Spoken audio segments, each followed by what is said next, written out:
Admiral Varith lounged in his command chair as though the warship beneath him were not engaged in battle, but drifting through a pleasure cruise.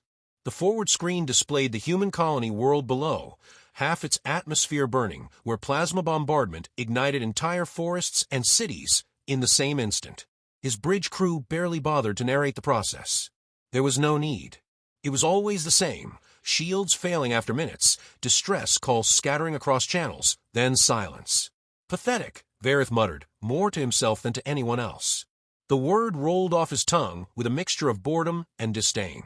Around him, junior officers smirked or traded wagers in hushed tones. Some bet how long before the last ground shield collapsed, others on how many ships the humans would waste in a doomed counterattack. No one asked if victory was possible. Victory was inevitable. The humans fought like insects protecting a nest. Brave, perhaps, but pointless. Their ships were angular relics of a lost industrial age, hulls patched with mismatched alloys, weapons that sputtered compared to the Empire's clean lances of plasma. The Empire's history books already described humanity as a nuisance species, backward, territorial, stubborn. The fleet treated raids against them as training exercises. A comms officer turned toward the Admiral. Orbital resistance down to 3 cruisers. Their formation is incoherent. Let them scatter, Varith replied, waving lazily. Chasing vermin only wastes fuel. The colony will break without them. He leaned forward then, tapping a claw against his armrest as the human ships flickered like sparks before being extinguished. Yet when the final explosion faded, silence pressed down on the bridge more heavily than usual. For a moment, Varith wondered why. Perhaps the novelty had gone, even conquest lost flavor when prey refused to provide sport. Another officer broke the quiet. High Command has transmitted new orders. We are to prepare for a soul incursion. A ripple went through the crew. Interest, surprise, even a touch of unease. Varith arched one scale brow. Earth itself. Yes, Admiral. The directive is clear. For the first time that day, the Admiral straightened in his chair. Earth carried symbolic weight among humans, birthplace, mythic homeworld. Destroy it, and their species would scatter like ash. High Command's reasoning was elegant. End the war quickly by crushing the root. Still, one lieutenant shifted uncomfortably. Admiral, Earth is different. A core world, not a backwater. Their people may rally. Varith's laughter was low and cutting. A pebble pretending to be a world of consequence. Do you fear rocks, Lieutenant? The bridge erupted in derisive chuckles. Fear of humans? Absurd. Their grand fleets consisted of rusting hulls that should have been decommissioned centuries ago. They brawled with desperation, but never with strategy. The lieutenant fell silent, chastened, and Varith turned his gaze back to the viewport, imagining Earth's cities cracking beneath orbital fire. When their armada arrived in Sol, the sight drew further amusement. Earth floated blue and fragile against the dark, a jewel wrapped in atmosphere, but protected only by a pitiful flotilla. A handful of cruisers. Corvettes patched with civilian metal. No dreadnoughts, no motherships, nothing of significance. This, Varith said with a sneer, this is the fortress world of humanity. I've seen smugglers guard spice routes with more firepower. Laughter rippled again, but it carried a hollow edge now. Perhaps the Admiral's words rang too true. Still, the crew expected resistance. Surely humans would hurl their ships forward, flinging them like stones at Predator. Instead, the flotilla hung motionless, silent, as though awaiting something unseen. No weapons discharged, no formations tightened. It was as though the humans had abandoned even the pretense of defense. The comms officer frowned. Incoming transmission. Audio only. Terran standard. Play it, Varith ordered. A human voice filled the bridge, measured, calm, almost weary. You have mistaken patience for weakness. Leave now. That was all. No threats, no desperate pleas. Just a simple warning. A silence followed. The crew glanced at one another, then burst into coarse laughter. Varith clapped his claws together slowly, mock applause echoing through the chamber. Leave now, they say. Or what? They'll scratch our hulls with their relics? Empty bravado.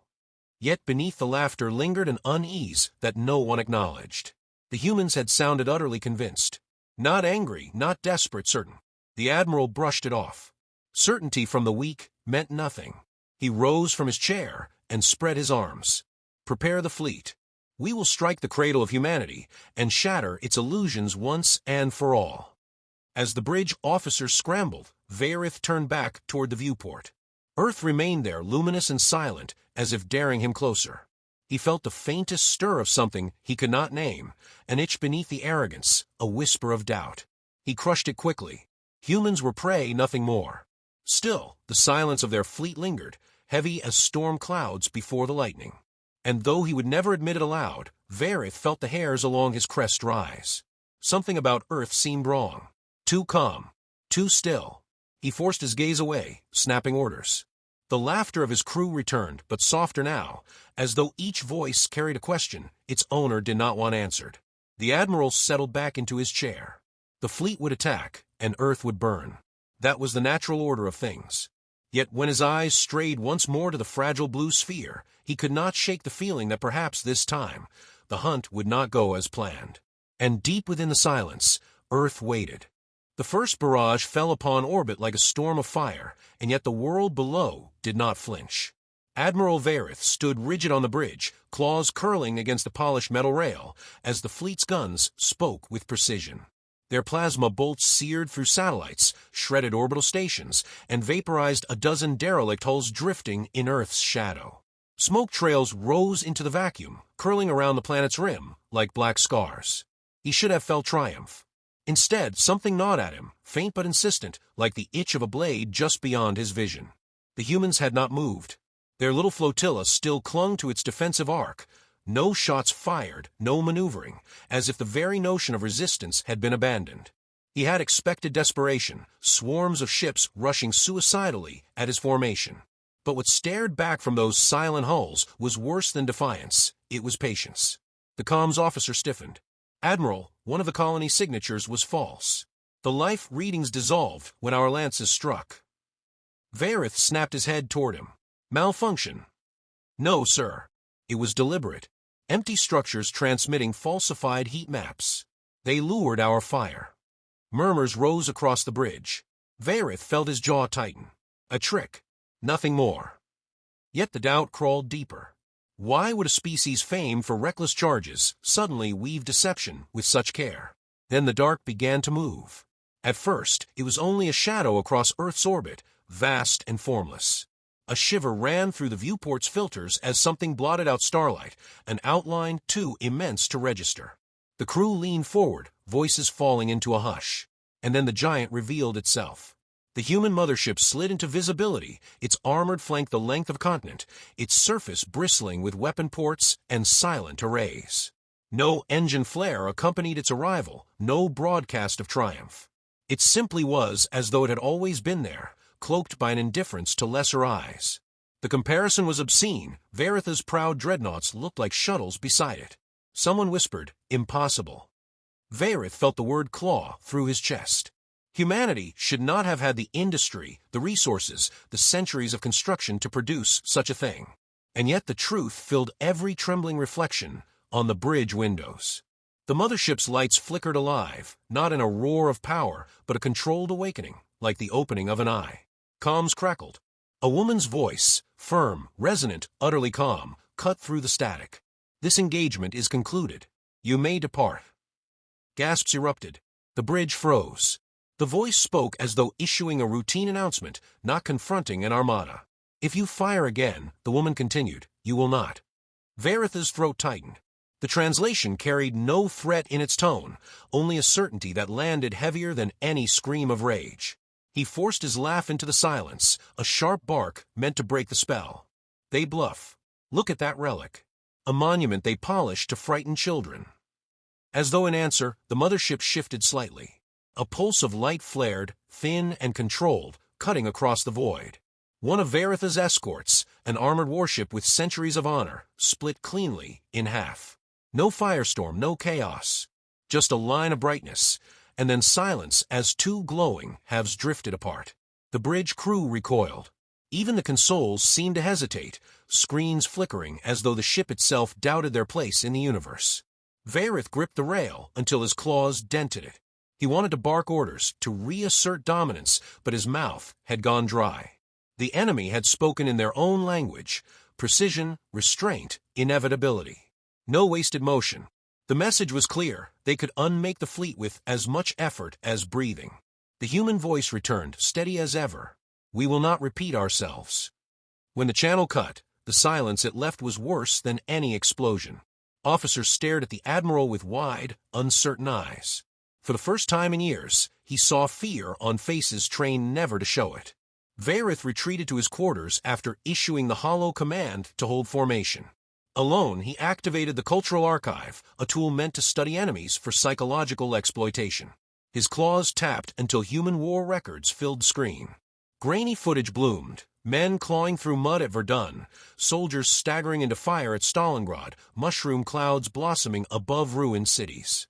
Naval battles where ships exploded in chained agony, yet fleets pressed forward. Films of tanks rolling, jets screaming overhead, footage of wars humans waged not for conquest, but for survival. Varith felt his chest tighten. He had always dismissed humanity's history as barbaric flailing, irrelevant to the precision of galactic war. But watching now, he saw something else, an unbroken pattern of endurance. They lost millions, even tens of millions, and yet they fought until the enemy's will collapsed. They carried a history not of dominance, but of refusing to vanish. He leaned closer, transfixed. Nuclear fire consuming entire cities, yet afterward humans rebuilt. Entire continents scarred, yet they emerged stronger. He whispered the realization, barely audible. They are not a prey species. They are predators who learn patience. A tremor passed through him. The mothership in orbit was no bluff, no relic polished for intimidation. It was the visible edge of something far larger, centuries of preparation hidden behind masks of weakness. The admiral shut the archive, but the images would not leave.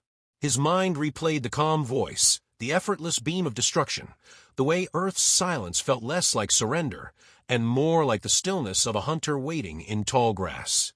He returned to the viewport one last time.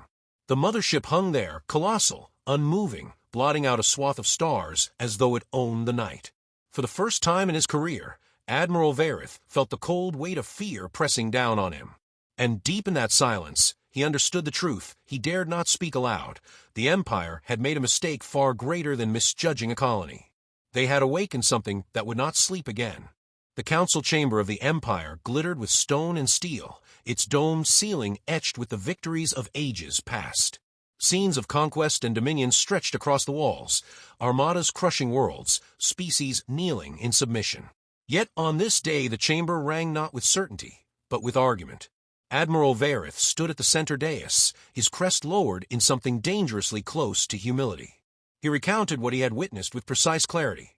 The decoys, the mothership, the surgical strike that had split his escort like parchment.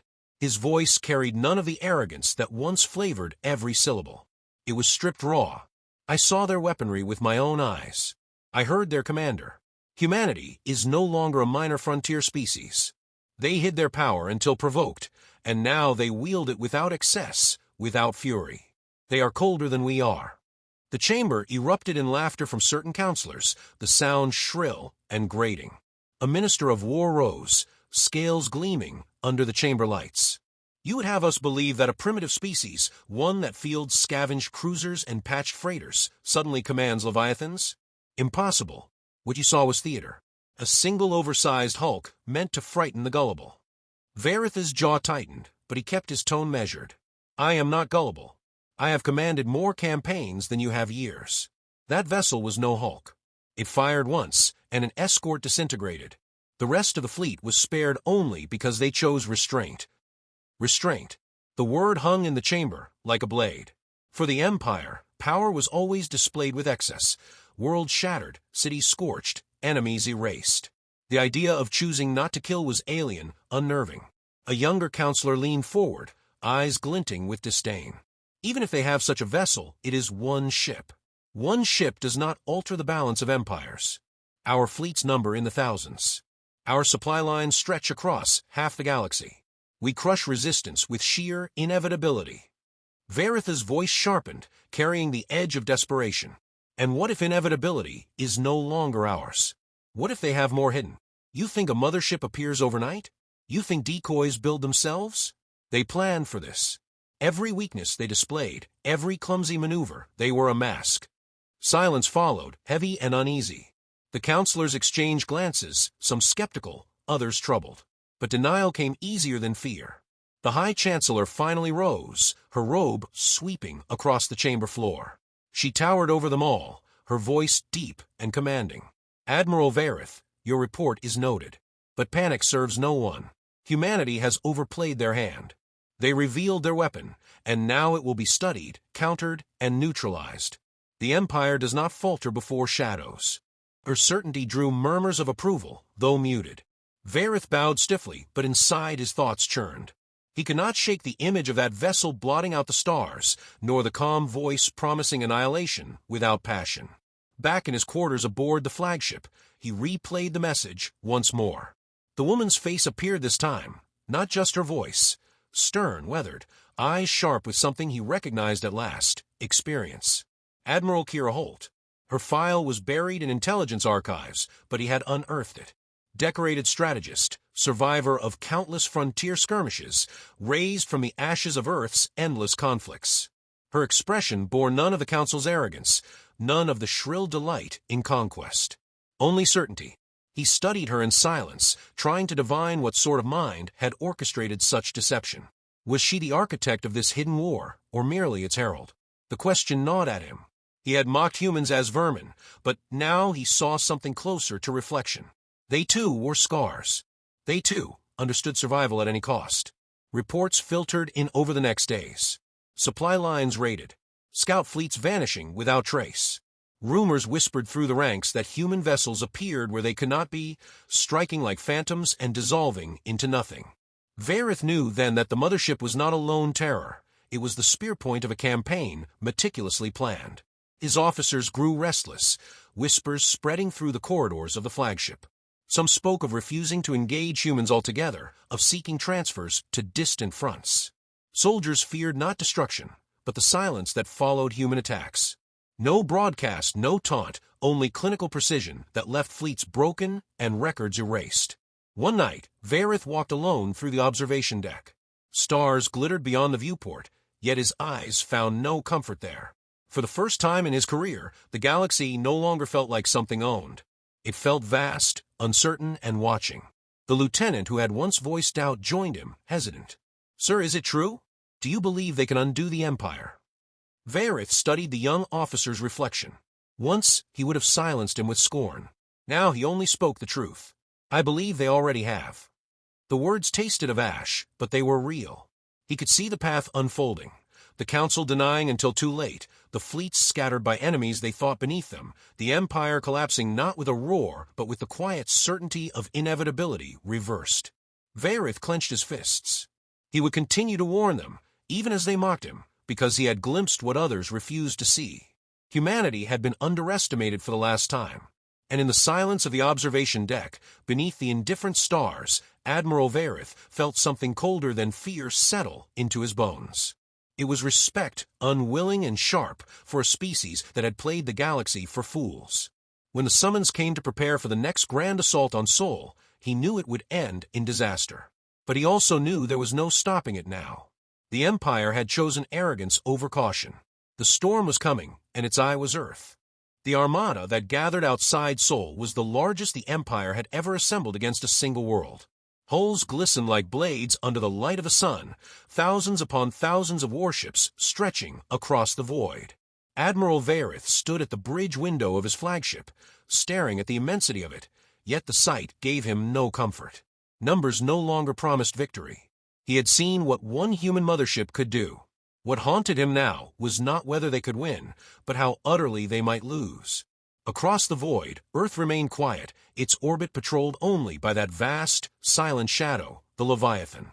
It hung there like a wound in space, swallowing starlight, indifferent to the grand armada facing it. No movement, no displays of power, just a stillness that felt like judgment. The Council's orders echoed in his ears. Strike, overwhelm, finish the nuisance once and for all. Pride demanded it, yet pride could not muffle the unease in his chest. He gave the order to advance, his voice steady though his mind trembled. The fleet surged forward, lances of plasma already beginning to glow. Then the void changed. The Leviathan stirred, and with it came hundreds of smaller shadows, ships that had not been visible moments before. They slid from behind moons, from within asteroid belts, even from what had appeared to be debris fields. Formations clicked into place with mechanical precision. And then came the impossible, the wormholes. Rings of light opened in the darkness, and through them spilled wave after wave of human fleets. They did not enter chaotically, but with deliberate spacing, each vessel sliding into a perfect lattice of strategy. Varitha's officers gasped. The scale was staggering, not only for its size, but for its orchestration. "How?" one whispered, but no answer came. Admiral Holt's face appeared once more on the central screen, her eyes unwavering. "We gave warning. You chose defiance. Now we end this." The battle began not with thunder, but with silence. Human drones surged forward, swarms of autonomous craft weaving like schools of predators. They darted through the Empire's formations, slipping past shields, detonating with surgical precision inside engines and reactors. Warships that had stood for centuries fell apart in seconds, their destruction so efficient it seemed impersonal.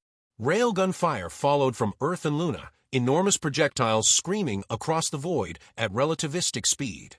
They tore through dreadnoughts as though their armor were parchment, splitting ships before crews realized they had been struck. Then the Leviathan itself acted. Its core flared, a controlled eruption of power. A wave of energy spread outward, not chaotic but focused, carving a corridor through the Empire's central line. Entire squadrons blinked out of existence in the white light. The void shook with the sudden absence, leaving only drifting fragments. On Varitha's bridge, silence held. Even the alarms seemed muted. His officers stared at the devastation with horror, their claws frozen above controls. He forced himself to speak, to issue orders, but his commands felt brittle. They were fighting not an enemy fleet, but inevitability itself. Across the battlefield, surrender signals began to spark. Some captains broadcast them openly, begging for quarter. Others simply cut power to their ships, drifting helplessly. Yet the humans did not annihilate them. They passed over surrendered vessels with clinical disregard, disabling weapons, but sparing lives. That mercy struck deeper than cruelty ever could. Varith felt his chest tighten. He had fought wars his entire life, seen worlds razed, species broken. Never had an enemy shown such control. Never had they killed with so little hate. He understood then what the Council could not. This was not conquest. It was demonstration. Still, the Empire's pride demanded resistance. Segments of the fleet continued to fight, but each act of defiance was met with ruthless efficiency. Every maneuver anticipated, every strike countered. Humanity fought as though they had rehearsed this battle 1,000 times, each piece falling exactly where it must. Finally, Varith made his choice. He stood tall, lifted his hand, and gave the command his pride had long resisted. "Transmit surrender." The words left him hollow, but they also carried relief.